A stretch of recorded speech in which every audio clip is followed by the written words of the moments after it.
أنا waxaan ku dhaqanaa Hindiya Hyderabad dadkan ay ogsoonaan maanta ugu horeysa fiidiyowga daawanaya halka waxa yimaada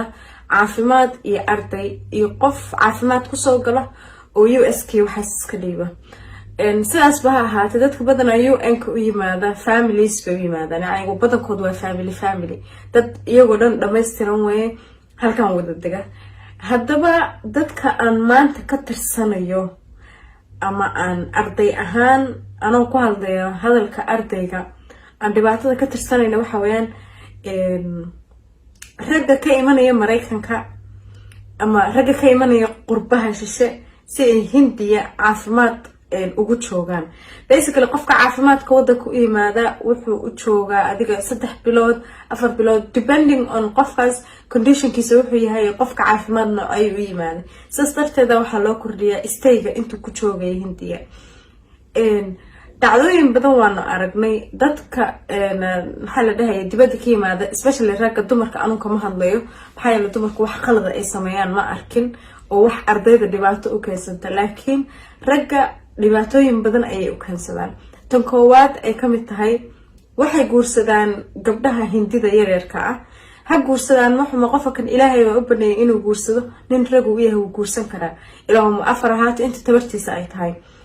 gabdhaha yaryarka ah Hindida baa la guursanayaa mid sharciyeysan oo la dhisay maaha waa mid waaridkood lacag la siinayo tan inta uu joogayo ilaa 5 bilood ahaato inta caafimaadkiisa Hindiya ka joogo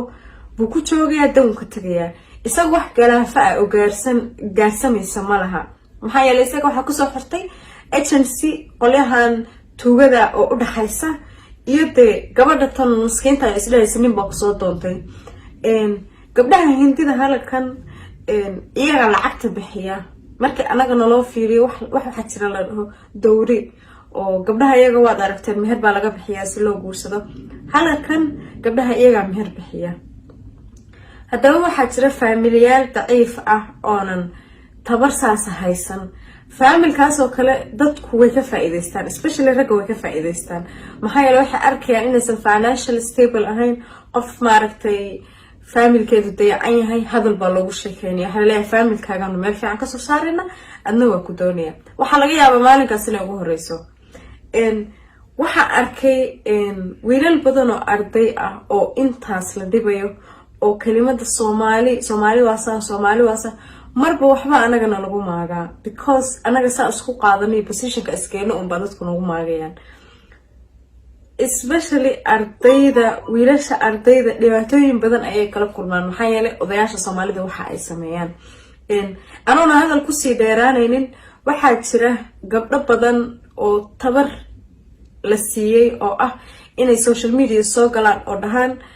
media soo fariistaan oo dhahaan anaga saanaan ka tabanaynaa ninkayga intuu yiraahday waa soo laabanayaa isagoo maqan 2 bilood markii ka soo wareegtay wuxuu leeyahay oo kale waa ku furay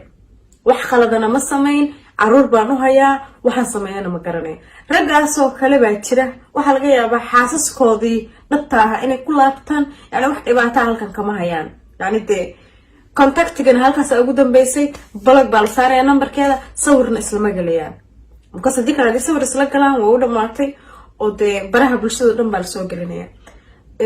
waxaan dhihi lahaa raggiinan doonaya guurka xalaasha oo ka doonaya gabdhaha Hindida bilaahi calaykum hadii aysan daacadeen ka ahayn waa lugooy dambi baa ka galeysaan anagana galaafa noo gaarsiisanaysaan oo maxaa la dhahay ardaydii wiilasha yararka ah oo waxbarashada loo soo dirsaday ba example folxun u direysaan oo iskuulka markay tagaan oo kale waxa la leeyahay Soomaalida saanaati mar terrorist baatiin mar kanaatiin marba category walba waa ku jirnaa anaga hadalka anoona idin sii dheeraynaynin page waxa jira Axmed Weli Axmed loo halkan idin soo dhigaya ninka Hindi buu ku hadlayaa laakiin wuxuu sheegayaa waa kala gabar yar weeye in shareer iyo waxa qabtaa khamaar iyo shukay qabta si aan loo recognize gareysan oo dariskoodii waxa soo arag ayb dhan aysan maaragtay u soo gaarin maxaa yeelay dadkan waxa kaliya ka dhintaa waxa weeye gabadheedu waa la furay furniin ayay ka dhintaan Hindida waxa arkaysa maxaa la dhahayay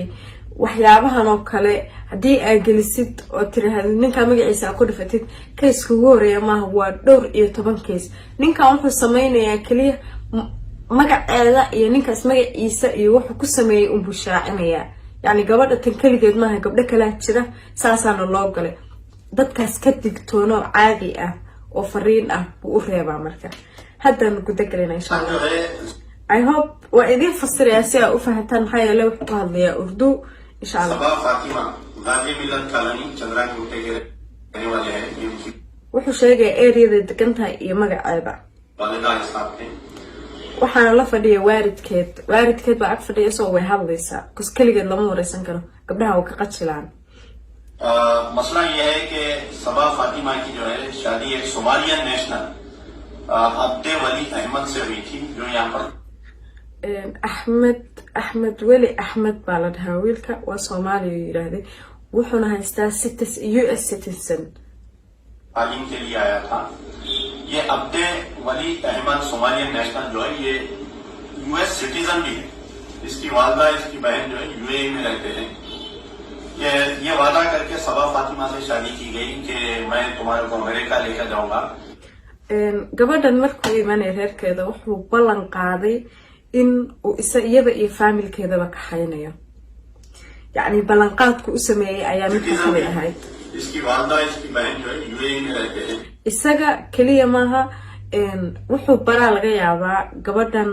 uu guursado waxa laga yaabaa inuu baray gabar la dhalatay iyo waalidiintiisa wuxuu yiraahdaa halkaas ay degan yihiin marka meesha degan yihiin sidoo kale waa la sheegay UAE degan yihiin yani carabaha degan yihiin ये वादा करके सबा फातिमा से शादी की गई कि मैं तुम्हारे को अमेरिका लेकर जाऊंगा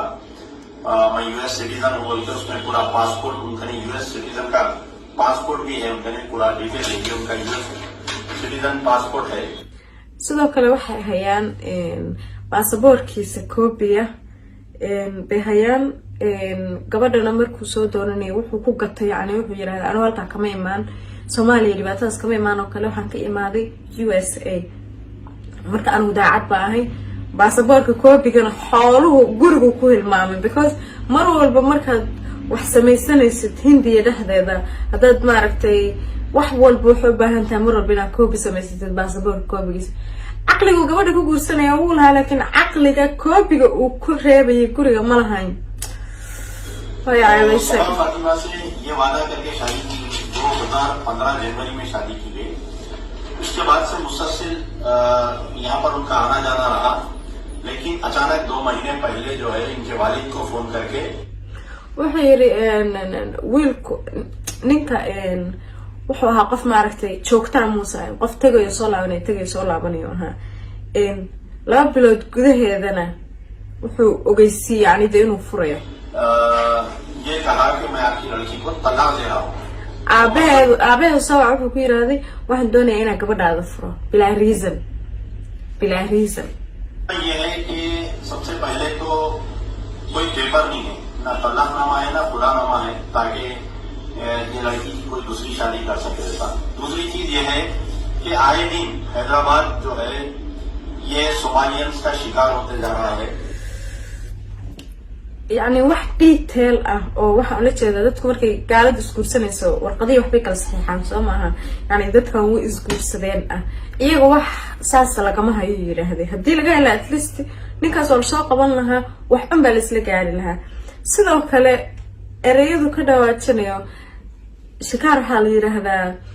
xayawaanka markii la qabanayo soo lama sameeyo shabaqi waxa yani waa wax ay sameeyaan oo kale ula jeedo xoogaa daliil baa socda hadii aa wax wanaagsan sameeyay adista gabar ay ka guursanayso reerkan si sharafan u guurso isna hayso ma anagoo dhanba ceebtaada wadana kaliga maaha laga yaabo hada Mareykanka inay joogtadaan dad waxaas kala jeclaan because waxba kuma dhacayaan adiga ये लड़की की कोई दूसरी शादी कर सके ऐसा दूसरी चीज ये है कि आए दिन हैदराबाद जो है ये सोमालियंस का शिकार होते जा रहा है कई सोमालियन स्टूडेंट जो यहाँ पर पढ़ने के बहाने आ रहे हैं ये लोग मासूम बच्चियों का गरीब घराने का फायदा उठाते हुए इनसे शायद sidoo kale wuxuu ku khaldayaa wuxuu yiraahday ardaydan imaanaysa ninka ilaa hadda wuxuu haystaa inuu arday yahay ninku arday ma ahan caafimaad buu ahaa ninku arday ma ahayn anaga hadii caafimaad ahaan looga imaanayo Mareykankii meelahaas way ka imaadaan laakiin qof waxbarasho Mareykankii meelahaas nooga yimaado waa dif waxa la sheegaa wax laga yaabaa practical inay yimaadaan ama Mareykanku uma maleynayno qof nooga yimaado because waa garanaya aniga waxaan ka shaqeyn jiray organization-ka ardayda waxa soo Mareykanku uma maleynayno wax arday ah oo waxbarasho ah may laga yaabaa China iyo meelahan ma aragto waxbarashada caadiga dadku u tagaan inay Hindiga yimaadaan dadkaas ardayda ah si ma aragto practical waxa uu qaataan laakiin ninkaas been way arday ma ahayn ardaydoo dhan buu hadda marka galaafanaya caadi wuxuu yiri wax ku aroosanayaan gabdhaha ku afduubanayaan $1,000 ilaa $2,000 चले गए तो 2 साल 3 साल 5 साल फैमिली से टच में नहीं रह रहे लोग कोई पैसे नहीं दे रहे कई लोगों को तो बच्चे हो गए उनका देखभाल कुछ नहीं रह रहा तो wuxuu yiri at least gabadha tan yar ilmo iyo wax uga muusan tagin kuwa waxa jiro guri joogo ilmo looga tagay baa jira bukir ma yashada deesh Hyderabad police commissioner Telangana सरकार चीफ मिनिस्टर केसीआर और हमारे police capital सोमालियंस की तरफ से जो गांजा अफीम चरस और ये जो शादियों का रैकेट चलाया जा रहा है खास तौर पर